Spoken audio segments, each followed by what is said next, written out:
We are reading Shri Shri Radha Rasa Sudhanidhi, verse 85.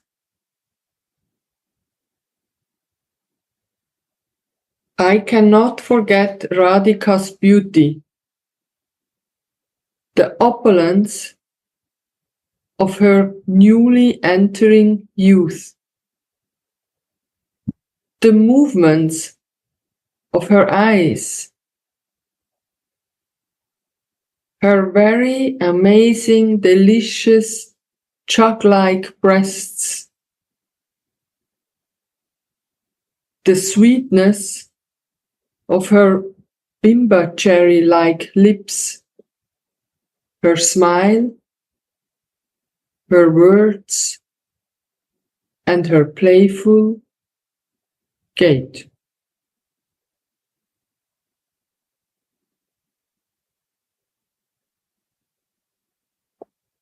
Sri Radha's unforgettable sweetness.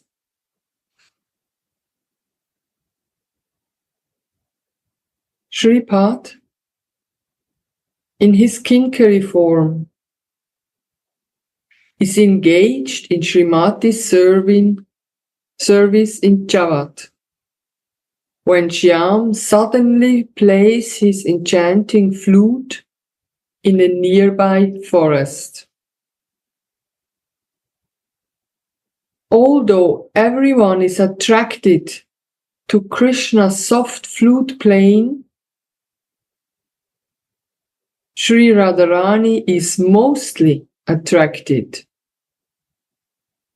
like a snake that is enchanted by the mantras of a hunter.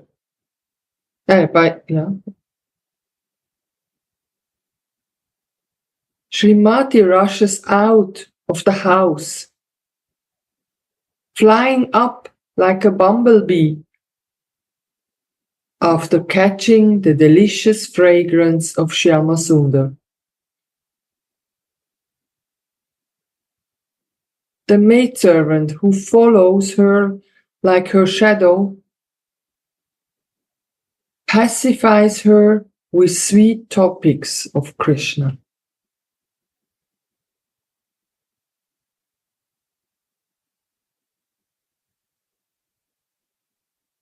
Just see how many waves of ecstatic Ras are coming up in the ocean of their love when they see each other's moon-like faces.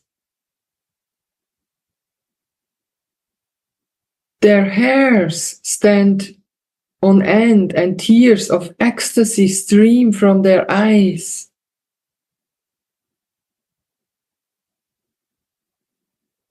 How much Srimati's beauty increases when she sees Shyama Sundar.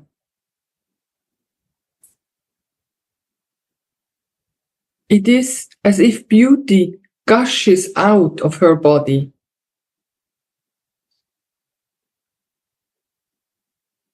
The fish-like eyes of Shyama Sundar and the maidservant swim on the waves of that nectar ocean of beauty and sweetness that is adorned with emotional ornaments like Hava and Hava. This beauty is unforgettable, Sri Chaitanya Mahaprabhu sings. Let's stop and look at this one. It's so nice, this description. I wonder if you might even read it again. The mantra is describing what she sees. From this whole... Just see, deco. Yeah, just see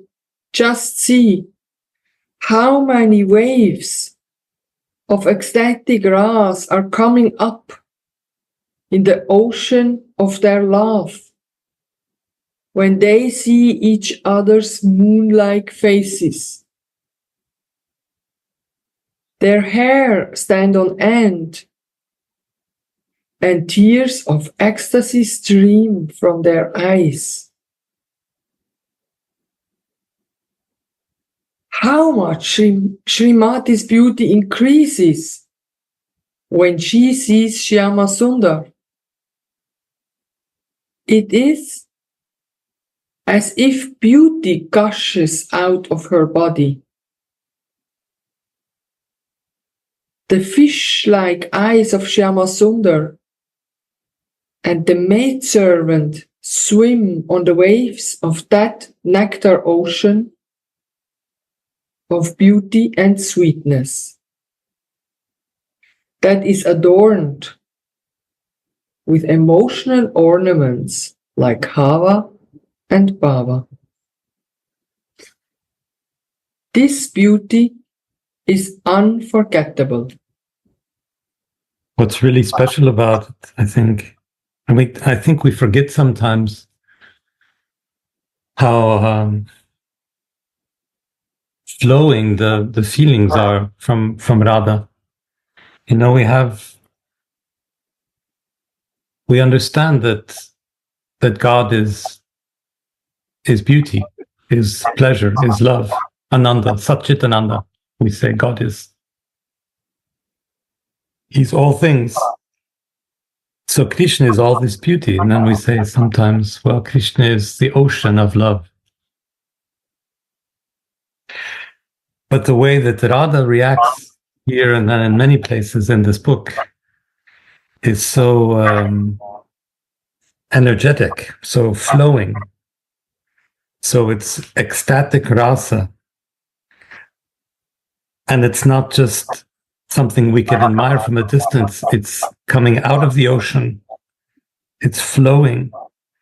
It's making her run across the meadow, the forest from her home. So it's all a kind of reminder that the difference between a Vaishnava idea of the opulence, the beauty, the love of God as something to admire at a distance, and that the way that we practice it in bhakti as love in action, this difference is very great, very important. And so it means that everything is always changing. And then it says that her beauty increases. So even just when she's thinking about her lover, then she becomes more beautiful. It's just an amazing thought. As though she weren't beautiful enough, as though she weren't perfect beauty to begin with. The moment she has the emotion in her heart for her lover, Krishna, then she becomes even more beautiful, which means more attractive, which means it increases his love in this ocean. And then finally, the last, and the beauty gushes out of her body. It's not something that's just like something fixed or stable or like a picture we could admire that's hanging on the wall. It's something that's producing beauty, producing the flow of love. So this image of the water that's flowing and the waves that are coming and going, this is the way our Radha experiences love. And it's completely different from the way that, I don't know, in Christianity, we would admire the beauty of God or the beauty of Jesus on a picture. This is something that's actively creating a flow of love, which in the end flows from Radha to Krishna, but also flows through us. And that's what I'm seeing in this little paragraph. Thank you.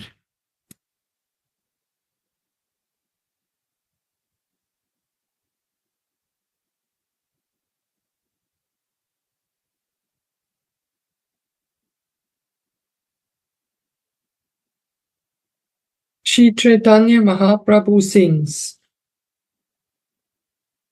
Once, Krishna's beautiful body, that is like the blue of a mango tree, appears before the eyes. It always rises within the heart. Alas, When it enters the minds of the women, they cannot get it out anymore, even with the greatest effort. It's not a body, but the thorn of a Seya berry tree. But even that Shyamasundar, who enchants all women, cannot forget Radhika's sweetness. It's like yesterday Gurudev made the example, or we were reading that millions of cupids are enchanted by Radhika. And he says, here in the material world, Cupid enchants millions. And Radhika can enchant millions of cupids. So we cannot even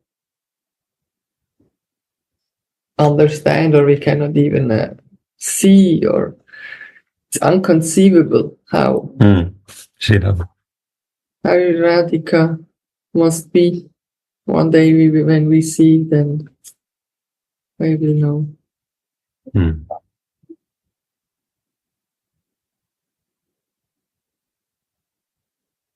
During Purvarag Leela, first love, he says, when this wonderful form appeared before my eyes, its wonderful sweetness constantly arises in my heart. Govinda Das. The Kinkari sees how wonderful is the entrance of youthful beauty into Radhika's body. In this age, the breasts slightly begin to grow. The eyes become a little restless. A mild smile appears on the mouth, and the mind becomes somewhat stirred by amorous desires. This newly entering youthful beauty is not a thing to forget.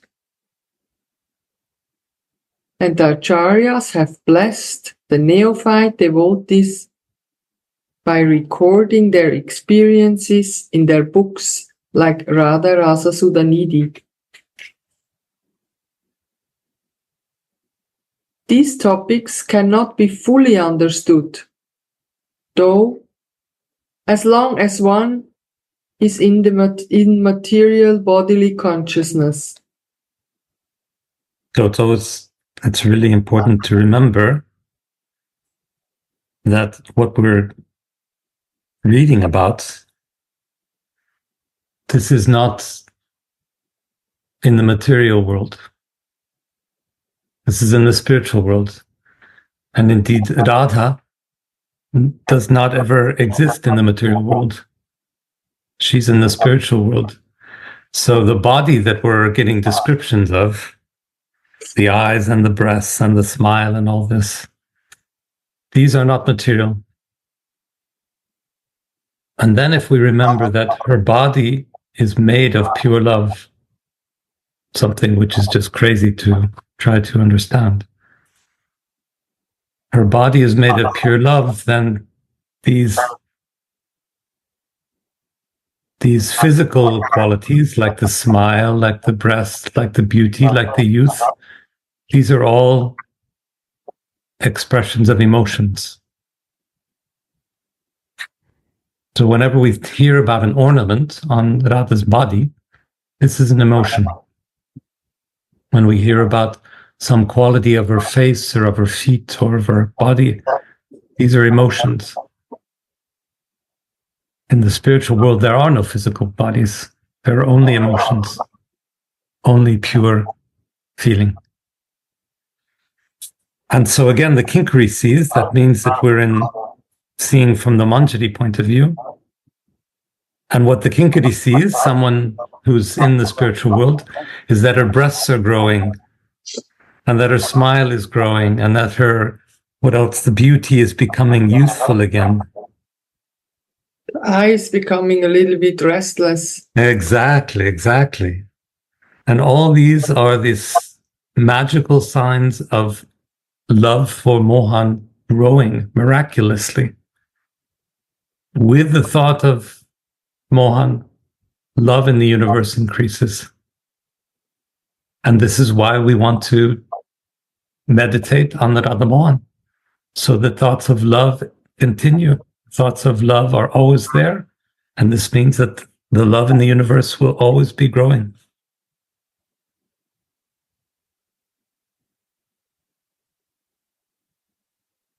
And then we have books to remind us. This is a little bit more boring. The last line says, we have these nice books in the acharyas. But what really reminds us is to keep our thoughts in these pastimes, to try to feel how that could feel. But still the books help to remind. To remind and to enter and to refresh the thought, to refresh the picture. Especially yes, of course. Babaji agrees. Babaji agrees with you. It's true. Mm-hmm.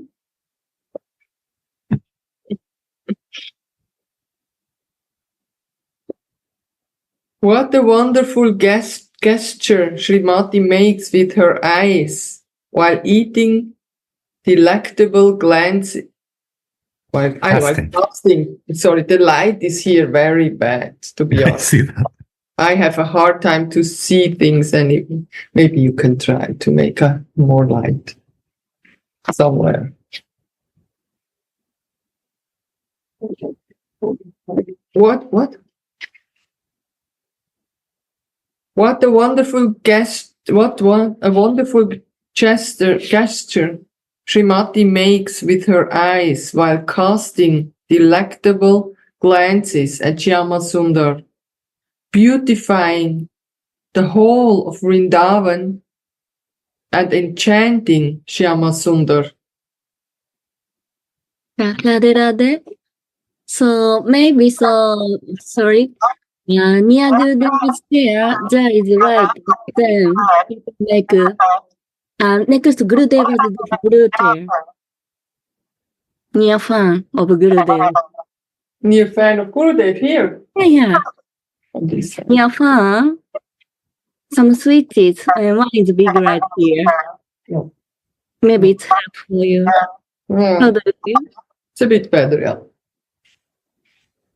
Shirada.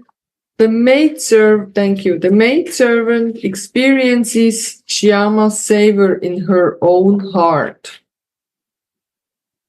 Wow.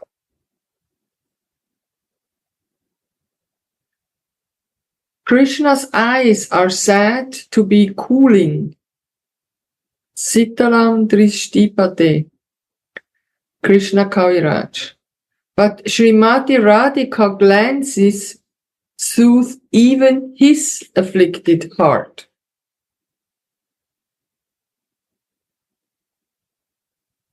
Enchanted Krishna casts a glance at Srimati's golden, jug-like breasts, and the maidservant also admires their sweetness through the agitated state of the divine couple's mind. So who can give comfort to God? Radha.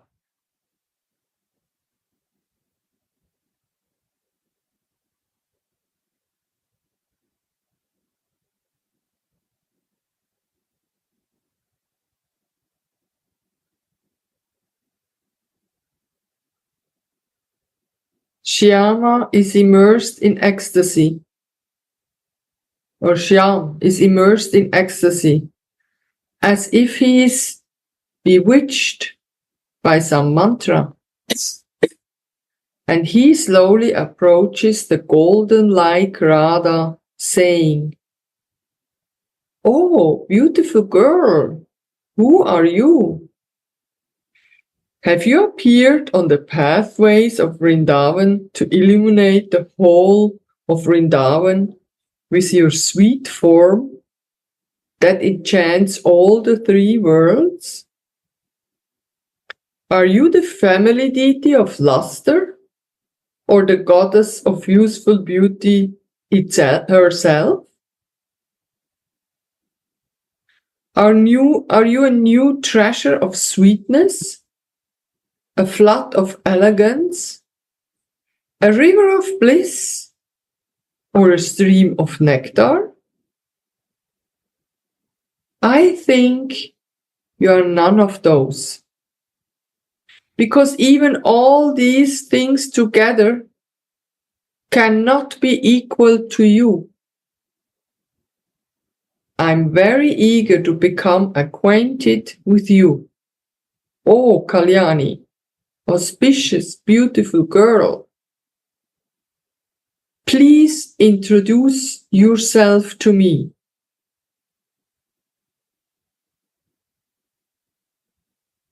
Hearing Shyamasundara's words, Srimati shows a slight, nectarian smile on her sweet bimba cherry-like lips. The maidservant floats on the sweetness of that smile along with Shyamasundar. Slightly smiling, Srimati says, "Why do you want my acquaintance? I'm worshipping the sun, and I came here to pick flowers. Can nobody save innocent housewives from your free and wicked wandering here in Vrindavan? Why are you coming to a place where women are supposed to walk freely? Quickly, go away."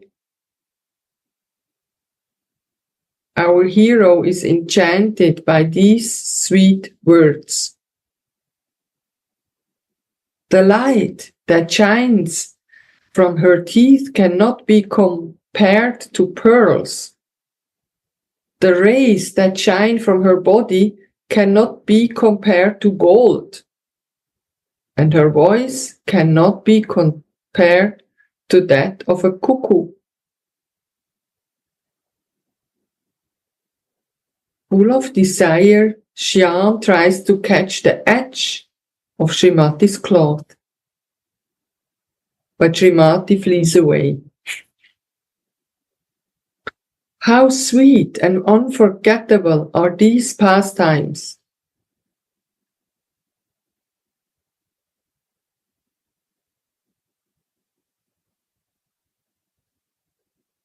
Shripad prays, "May these unforgettable pastimes find a suitable sitting place in my heart." So nice.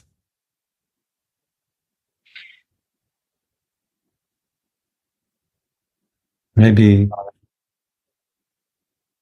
two little meditations. First, if we start with that very last line, may these unforgettable pastimes find a suitable sitting place in my heart. It's very nice to remember that what we're reading is the emotional life of the divine. These are the emotions of Radha and Mohan when they're playing out their love story. This is what it sounds like and feels like in human words when the gods love. So the purpose of, I guess the purpose of this book, the purpose of this commentary is to help us to find that experience in our own hearts. Because in our own hearts, in our own souls, there is also that divine love. And it looks like this and acts like this and feels like this when we finally can discover it and uncover it and clear away the clutter that's blocking us from it. So when I'm reading these wonderful pastimes, I always think this is how God makes love. What an amazing thing. And somehow this divine emotion is in me too. If I can only clear the way and find myself and understand that.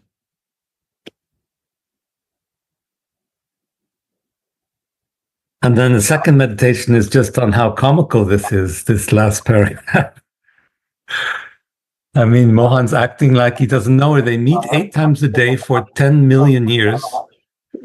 And he acts like he doesn't know her. Or maybe she's so fresh and new and beautiful that he doesn't recognize her just at once. And then they play this game of hide and seek. And, oh, what are you doing here? It's so dangerous. You're so lacking caution. And this too, it's somehow the playfulness of the Leela, that it's light, it's not dark and serious, it's light and positive. It's not taking itself too seriously, to put it in sort of modern words. It's playing a game of hide and seek. And then in the end, he grabs onto her dress and zoop, off she goes. Just like all the divine love we've ever wanted. We've all experienced this 100 times in our own little ways, different ways. We grab the skirt of divine love and off it goes without us. But tomorrow we'll try again.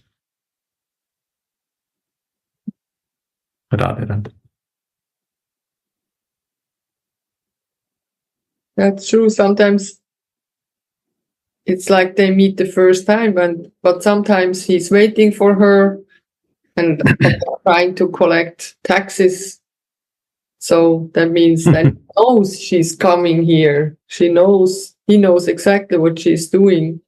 So it's like both that they're playing. Yeah. Or when they are together, they enjoy to be together. But already the pain of separation is coming, and although they are together, they already miss each other because they know they are going to be separated again. So there's all this also different feelings and contradictory feelings and situations. Yeah.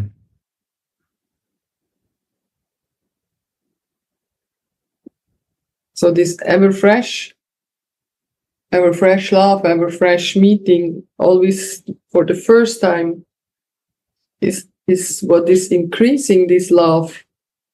And this through millions of years. We cannot really conceive this personally, but the material world is somehow not exactly the opposite, but the longer two are together, usually the more boring it gets. And the first month, if you don't see each other 1 day or 2 days, you just almost die. And then after some time, you go alone in vacation or with some friends, and you get used to that. And here it's completely different every day. And they never get used to it. Yeah. Oh, nice. So we will read one more verse. Yeah. 86. Or someone else want to share a little bit, Kishori? Yeah, just I'm listening and thank you. Oh, Sri Radha, young lady love of the arbors, I desire the most astonishing Rasa of your maid service, which is a festival of constant love at every moment for Lakshmi Devi Shuka Muni, Narada Muni, and others, and which is attained by each of the adolescent girls of Raj by your grace alone. When will you cast a merciful glance on me?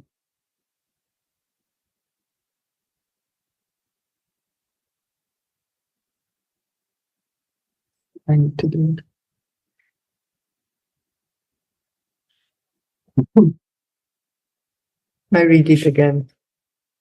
Oh, Sri Radhe, young lady love of the arbors. You have to say something. I have to drink. I'm sorry. Okay.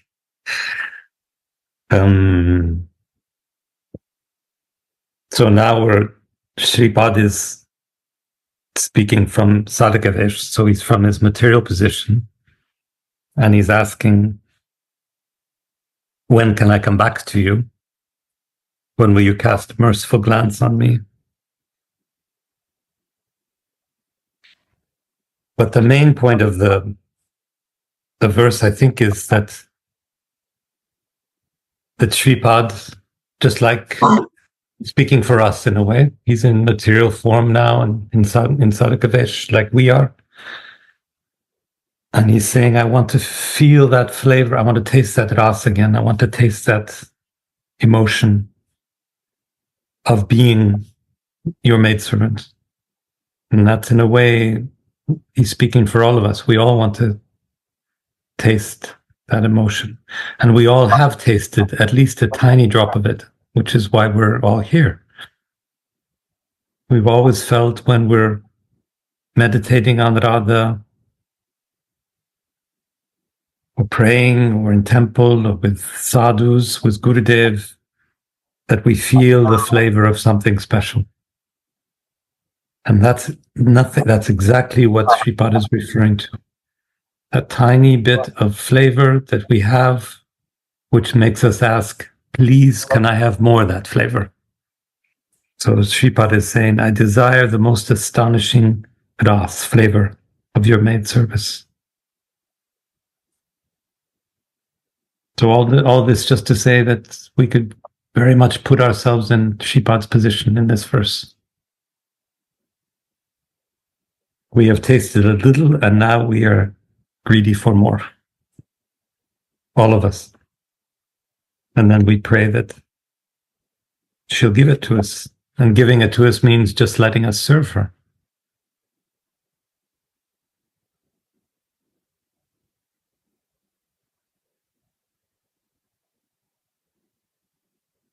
Yeah. Nectarian, Yeah. Please. the nectarian flavor of ever wonderful maid service. Shripad hymns.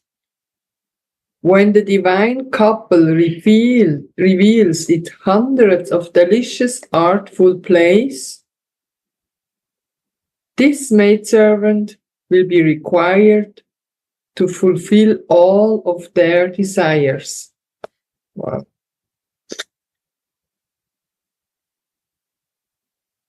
When Nagari and Nagara are tired of love-making, I will fill their mouth with betel leaves and anoint their bodies with soothing sandal paste, vermilion, musk, and camphor. So why does she do this? Why is this the service we do as Manjaris? We put the betel leaf in the mouth so that they have a nice flavor, and we put sandal paste on their bodies and musk to cool them down so that they feel rested. Why do we do this? Well, because we want them to start up again.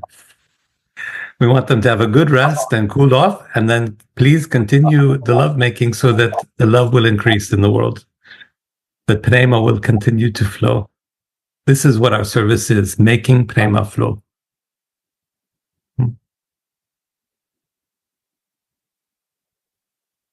How wonderful is the love of the dear girlfriends. They worship them with their own hearts that are purer than gold, molten 100,000 times. That's why I say, O Radhe, O young lady love of the arbors, please take me to your lotus feet. I sit here hoping for the nectarian flavor of your service, maid service. Although this service is very rarely attained, Shripad cannot give up hoping.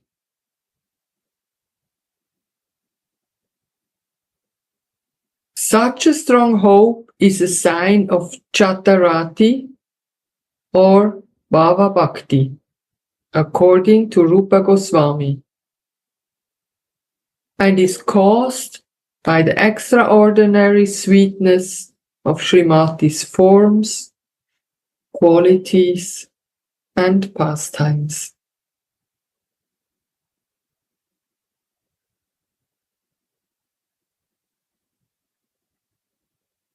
But just by the way she looks, by what she does, then we feel this pleasure. Again, because the way she looks and what she does, these are pure emotions. And then they're shared with us when we can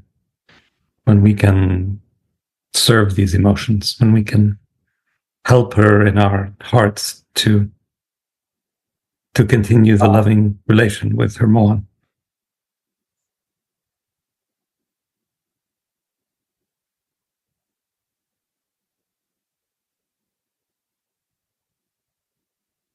I don't know if it's connected to this, but yesterday, or actually this, because although the service is very rarely attained, now we are speaking about the service.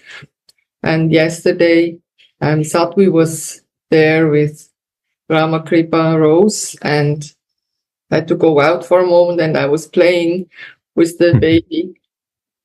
And then all of a sudden it just hit me, my God, if I don't take the chance, really take the chance serious, I have to start all over again.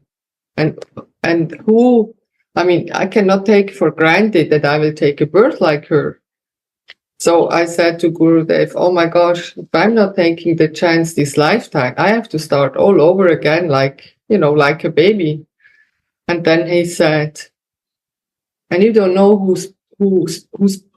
which parents you are going to have. And you don't even know, and we are not even sure. He said you, but in a way, I didn't feel like he's pointing. It's more like, and you don't even know if you're getting a human body. So it's like one of millions chance to be in the situation we are now, right now. Mm. And then reading this and seeing that he says, although the service is very rarely attained, Shripad cannot give up hoping. He is hoping. And in this moment, I think, why I don't have more greed, more not the anxiety, but like so easy, we take things for granted. We take for granted we can be here, but in the morning when I want to stand up, it's like, oh, get up. Maybe today I will sleep a little bit longer, or It's 100% related. yeah. Yeah. I mean, this is, and what you're describing is what I'm convinced everyone feels in one way or another. Why don't I surrender? I'm in such an auspicious position Now I've met Gurudev. Now I've understood these texts. Now I've discovered this and I've met associates. I'm almost there. Why don't I surrender? And this is what I do too every day. And taking for granted, this is our Western way of saying that we don't fully understand that we're in Maya. We don't fully understand that our nice Western lives are just illusion. We're blocked from understanding that. And if we really understood how foolish we are, how foolish I am to hang around in Paris and do my job every day, if we fully understood that, then we wouldn't wait a second to surrender. So it's very much this question of seeing who we are and understanding what is real and not as real, not as real, what is not real. And this is not so easy. But yeah, how many billions of years did your soul evolve to come to where you are right now, sitting in Vrindavan? It's a miracle that you're there. And that you're curious, and that you have this hope, and you have some taste, and you have some desire. All that. It's an absolute miracle. It probably took you 10 billion years, to get there.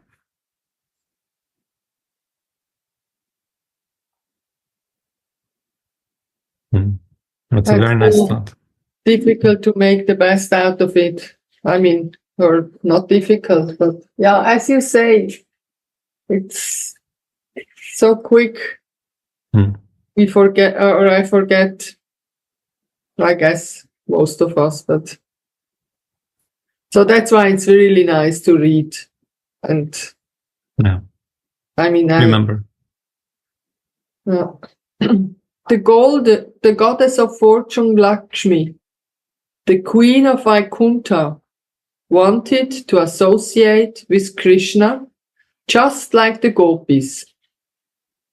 So she gave up the chest of her husband, Lord Narayan, and went to Vrindavan to perform harsh austerities. See Bhagavad 10:1636. Still, even now, her desires are not fulfilled because she did not adopt the free mood of the gopis. She still has not given up her austerities and has not returned to Vaikuntha yet. What to speak of the goddess of fortune? Even Krishna's chief queen in Dwaraka, Rukmini Devi, is praising the spontaneous mood of the gopis. That's amazing. Baba's describing what you just said. Yeah. And I have not read it before. You predicted it. So just like you and me both, we gave up the chest of our husband. Well, Right. the chest of my wife. We try. We tried. We went to Vrindavan and everything, and still we're not surrendering. We're not, what does it say? We're not adopting the free mood of the gopis.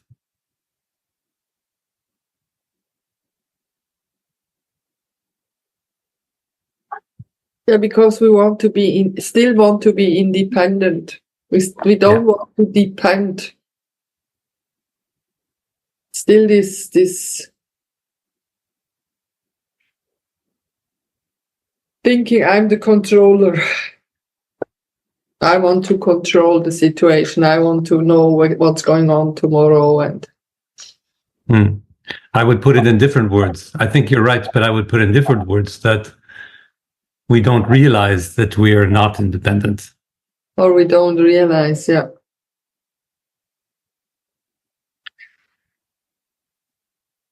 And also we don't really live in the moment. Like when you read this, Radha Mohan, they always live in the moment.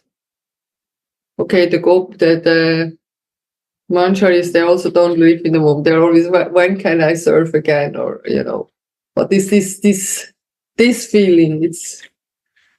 They still live in one, they have one focus. One-pointed.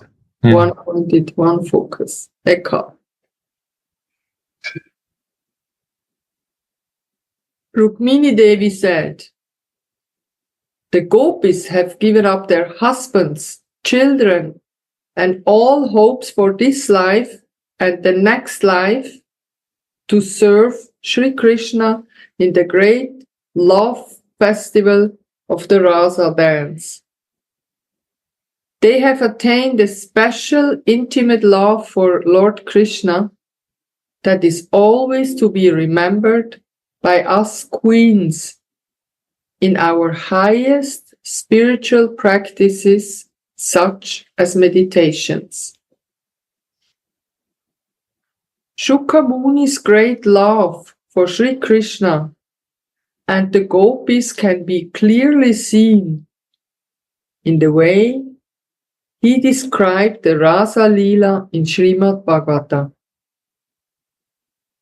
particularly in Sri Jiva Goswami's Lagutoshani commentary on the verse Api ena patni upagata. Out of great love, Sri Narada bathed in Narada Kund near Kusum Sarovar between Radhakund and Govardhan to attain the transcendental form of a gopi, so that he could be blessed with the direct audience of Sri Radha Krishna and the gopis, and taste the sweetness of their love.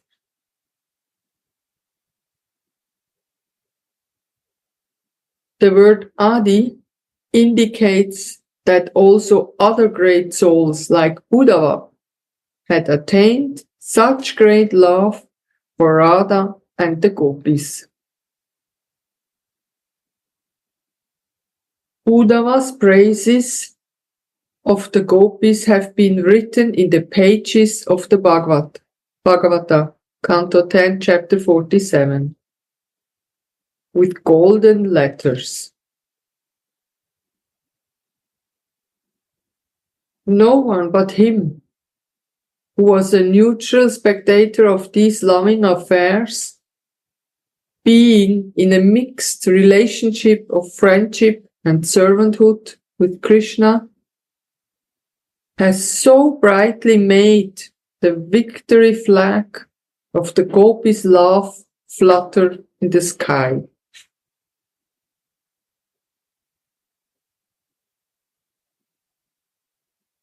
The gopis had attained their great love by the mercy of Srimati Radharani. And those who attain Srimati Radharani's personal service, Manjari Bhav, must be considered to be especially blessed. That is the purport of this verse.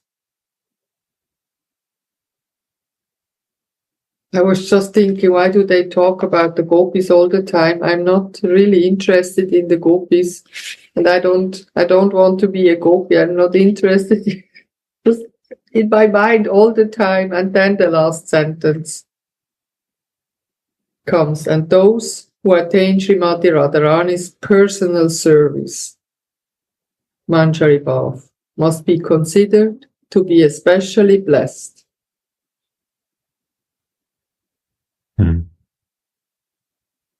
Yeah, the Manjaris are a special class of the gopis, but they're gopis. Yeah, I know.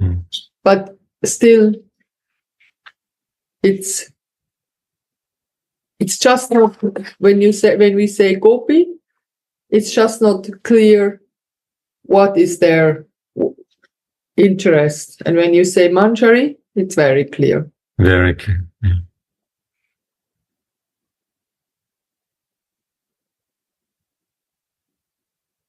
So it's like when you say gold, Radharani is golden, or she's molten gold, or you start to more find to explain more and more and more. That's a difference. Hmm.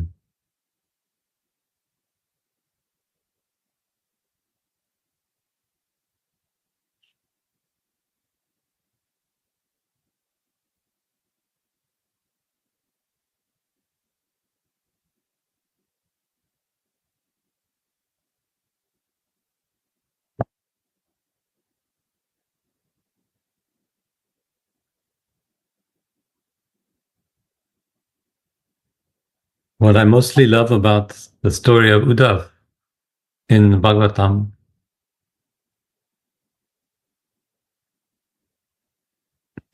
is that he goes, you know the story, but maybe I remind that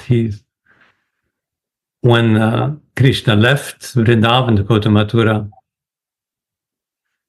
the gopis didn't understand, and they were all heartbroken and lamenting and sad. And so Krishna said to Uddhav, well, go there and comfort them.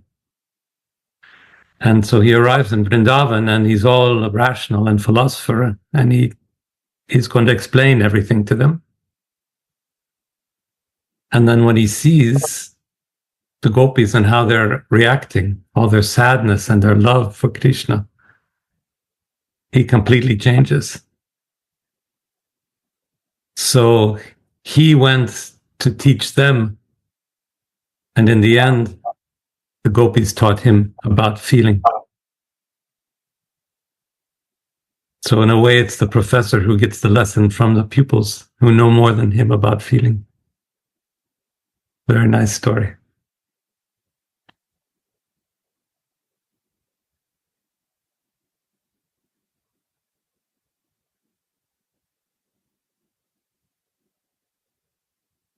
And I got this name, Uddhav, long before I knew this story from Gurudev, 14 years ago.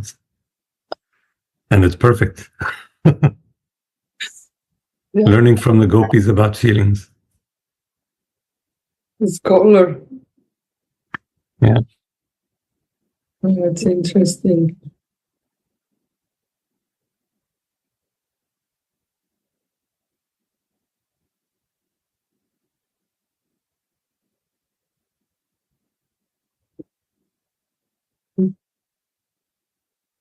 Should we start to read one more, or do we want to?